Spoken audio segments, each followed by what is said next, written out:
Good afternoon, viewers. It's Saturday, the 21st of November. We're going to take a short flight in the Unicorn 232, the nicest one in the world, three-seat sailplane made by Schweischer. But before, I'm going to do kind of a quick and dirty illustration of a typical walk around a pre-flight. A couple of things that I've done already to kind of smooth things along. But basically, with the aircraft, the first thing you'd want to do is have a good look-see at all the tie-downs and basic condition. Look for the obvious damages or missing chocks, gust locks, that kind of thing. I've already untied the tail and opened the spoilers.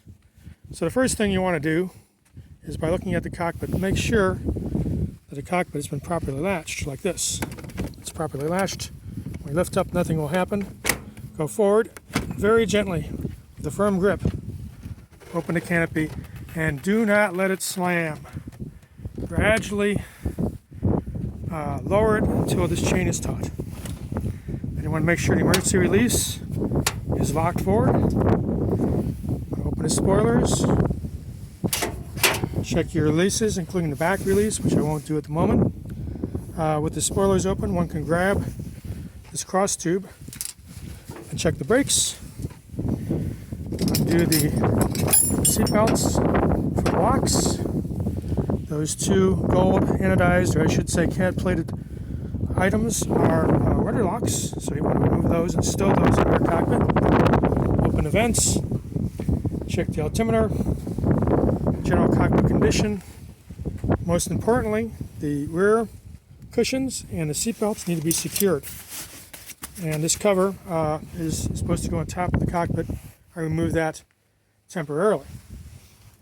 You'll notice that I don't go more than arm's distance away from the canopy. I do not ever leave the canopy within either inside the airplane or arm's distance.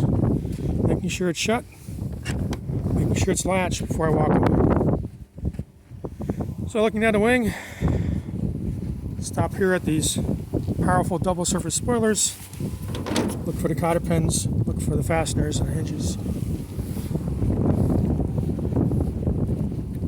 At this point, if the tie-down was not already removed, I would remove it. Same with this rope.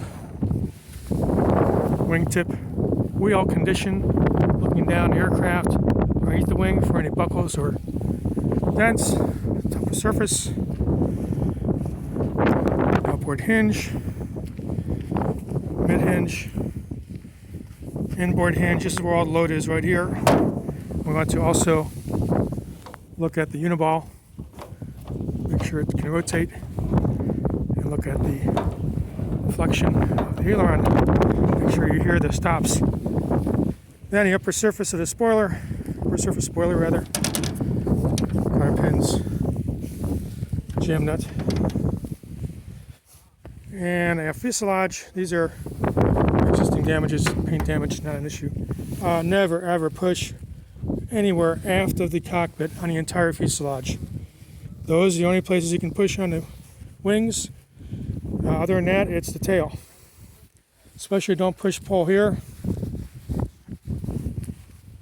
And this is a good time while the aircraft's on the wing, on the tail stand, is look down the fuselage. So we're going to have a lot of damages.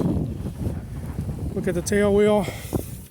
This is an existing repair. Very, very common when people land tail first to rip out this tail wheel. It's not a tail wheel, it's a ground handling wheel. This is a nose dragger. Look at the horizontal. Check for play. Check for full movement. Listen for the control surface to hit the stops. I would be doing the rudder now, but the lock's still engaged, but I would look on the left side of the rudder at the hinges, and on the right side.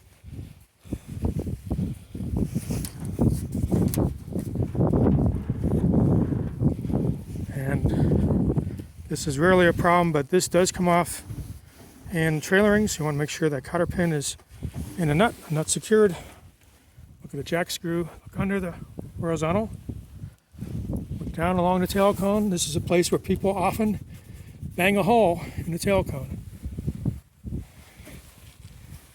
Then over here, I would at this point have the tail on the ground so I can easily inspect the hinges, upper, lower hinges, and the belt crank, hinge pin, and the stops.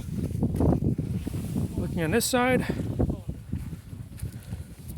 again, never touch the aircraft or push the aircraft anywhere in the aft fuselage after the canopy all the way to the tail, with the exception it is permissible to use these areas here to lift with your hands, not your gut. Pick up the tail and move it around. Upper spoilers, jam nuts, cotter pins,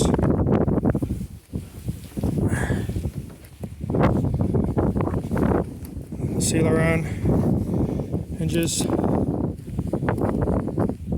and I skipped the actuator there, but I would do that normally first.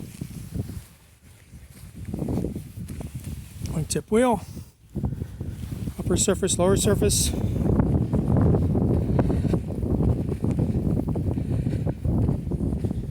the main wheel, check for visual proper inflation.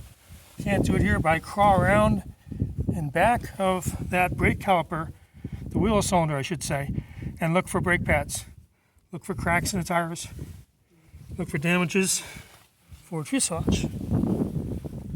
Over here, look for any issues with the canopy hinges or the wing. Moist port and static port are often filled with water in many conditions. Anti-icing pitot, not an issue. There's a hole in the back of that tube. That's where the air pressure is registered, and these are two vents. Forward fuselage, again, you can push down here.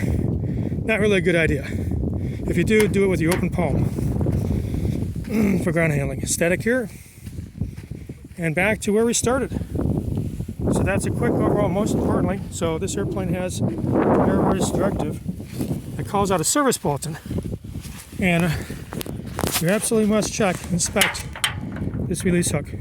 The key thing is no roughness, no damages, and the step of this hook must fully engage into that slot with no daylight. Can't do it here, but it's per the AD every flight. You have to release check and check for damages. So we can't really do that one-handed, but that's a short introduction to a walk around on the Schweitzer 232.